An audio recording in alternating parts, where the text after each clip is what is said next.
யோசிச்சு பாருங்க, ஒரே ஒரு வார்த்தை பல வருஷம் நட்பை உடைக்கலாம். ஒரு தப்பான சொல் உங்க வேலையே காலி பண்ணிடலாம். அப்போ கத்தியை விட கூர்மையான இந்த வார்த்தைகளை எப்படி நம்ம கட்டுப்பாட்டுல வச்சுக்கிறது?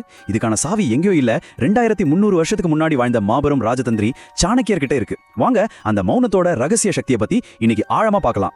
இது எவ்வளவு பெரிய உண்மை பாருங்க. கோவத்துல நம்ம சொல்ற ஒரு சின்ன வார்த்தை நம்ம வாழ்க்கையில எவ்வளவு பெரிய பாதிப்பை ஏற்படுத்துது. சாணக்கியர் ரொம்ப தெளிவா சொல்றாரு, வார்த்தைகள் வெறும் சத்தம் கிடையாது, அது ஒரு பெரிய சக்தி.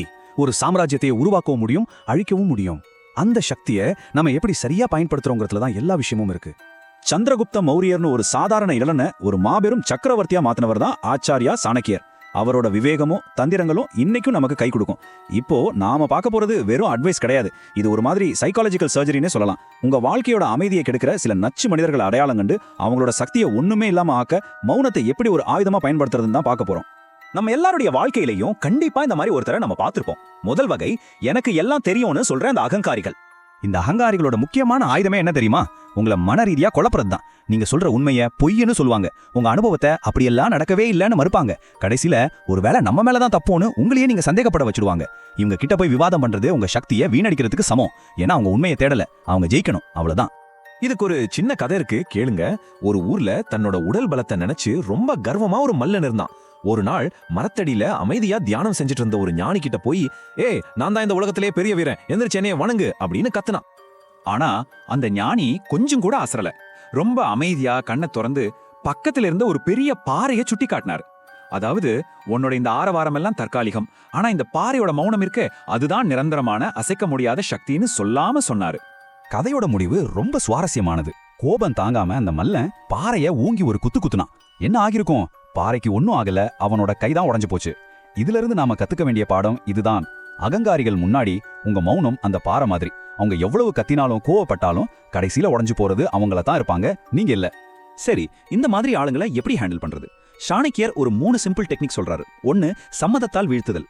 அவங்க தன்னை ராஜான்னு சொன்னாங்களா, ஆமா நீங்க சக்கரவர்த்தின்னு சொல்லிட்டு அந்த பேச்சை அங்கேயே முடிச்சிடுங்க. 2வது, புன்னகையோட கூடிய மௌனம். அவங்க உங்களை மட்டம் தட்டும்போது ஒரு சின்ன புன்னகையோட அந்த இடத்தை விட்டு நகர்ந்துடுங்க. உங்க அமைதி அவங்கள குழப்பத்தில் ஆழ்த்திடும். 3வது, ஒரு குறிப்பிட்ட தூரத்தை கடைபிடிங்க. அவங்களோட நாடகத்தை தூரத்துல இருந்து வேடிக்கை பாருங்க, ஆனா அதுல ஒரு கேரக்டரா மாறிடாதீங்க. இது உங்களை பாதுகாக்கிற ஒரு அருமையான தந்திரம். இப்போ அடுத்த கேட்டகரிக்கு போலாம். நண்பன் மாதிரி நடிச்சு நேரடி எதிரியை விட ரொம்ப ஆபத்தானவங்களா இருக்கிற இந்த இரட்டை வேடதாரிகளை பத்தி பார்க்கலாம். சாணக்கியர் இவங்களுக்கு ஒரு பேர் வச்சிருக்காரு, விஷகும்பம் பயோமுகம். அதாவது மேல பால் மாதிரி இனிப்பா தெரிஞ்சாலும் உள்ளுக்குள்ள விஷம் வச்சிருக்கிற பானை. இவங்களை எப்படி கண்டுபிடிக்கிறது? ரொம்ப சிம்பிள். ஒருத்தர் உங்களை தேவைக்கு அதிகமா புகழ்கிறாரா, உங்க ரகசியங்களை தெரிஞ்சுக்க ரொம்ப ஆர்வமா இருக்காங்களா, ஜாக்கிரதை, அவங்க புகழ்ச்சி ஒரு வலை, உங்க ரகசியங்கள் தான் அவங்களோட அடுத்த ஆயுதம். வரலாறு நமக்கு திரும்ப திரும்ப ஒரே விஷயத்த சொல்லுது. துரோகம் எப்பவும் நமக்கு ரொம்ப நெருக்கமானவங்க கிட்ட இருந்து தான் வரும். ஒரு ராஜா இருந்தாராம், தன்னோட சொந்த நிழலையே சந்தேகப்படுற ஆள். ஆனா தன்னோட அமைச்சனை மட்டும் கண்ணை மூடிட்டு நம்பினார். தன்னோட அத்தனை ரகசியங்களையும் அவர்கிட்ட பகிர்ந்துகிட்டார். அந்த நம்பிக்கை தான் அந்த ராஜாவுக்கு யமனா மாறுச்சு. அந்த அமைச்சன் ராஜாவோட ரகசியங்களை எதிரி நாட்டு அவரையே கொன்னுட்டான். இதுல இருந்து நாம கத்துக்க வேண்டிய பாடம் என்ன? துரோகம் எப்பவும் நேருக்கு நேரா வராது, அது நம்ம முதுகுக்கு பின்னால இருந்து தான் வரும். நம்பிக்கை எவ்வளவு ஆழமா இருக்கோ, காயம் அதை விட ஆழமா இருக்கும். சரி, இவங்க கிட்ட இருந்து உங்களை எப்படி காப்பாத்திக்கிறது?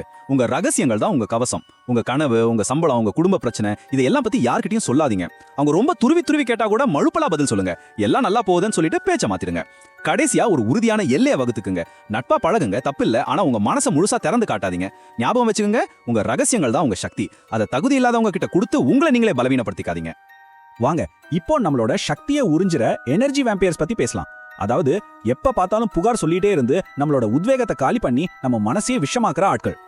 இவங்க உங்க மேல 3 விதமா தாக்குதல் நடத்துவாங்க. முதல்ல ஊக்கக்கொலை. நீங்க எதையாவது ஆர்வமா செய்ய ஆரம்பிச்சா அதுல இருக்கிற நெகட்டிவ்ஸை மட்டும் சொல்லி உங்க ஆர்வத்தை கொன்னுடுவாங்க. 2வது, பயத்தொற்று. அவங்களோட பயத்தையும் சந்தேகத்தையும் உங்களுக்கும் பரப்பிடுவாங்க. 3வது, மனவிஷம். உங்க மனசுல சந்தேக விதைகள் தூவி உங்க தன்னம்பிக்கையை கொஞ்சம் கொஞ்சமா அரிச்சு எடுத்துருவாங்க. இந்த நெகட்டிவிட்டியை எப்படி ஜெயிக்கிறது? இந்த கதை அதுக்கு ஒரு சூப்பரான உதாரணம். 2 தவளைங்க ஒரு ஆழமான குழியில விழுந்துருச்சு. மேல இருந்த மத்த தவளைங்க எல்லாம் ஐயோ முடியாது முடியாது, முயற்சியை விட்டுடுங்கன்னு ஒரே மாதிரி கத்துச்சுங்க. அதுல ஒரு தவளைக்கு காது கேட்காது.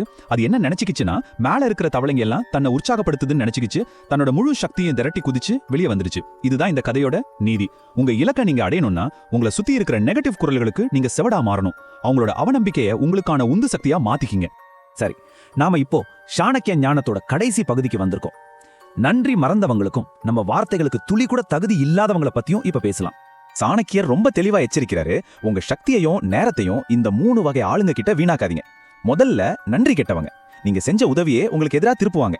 ரெண்டாவது தகுதியற்றவர்கள், உங்க அறிவோட ஆழம் புரியாம அதை கிண்டல் பண்ணுவாங்க.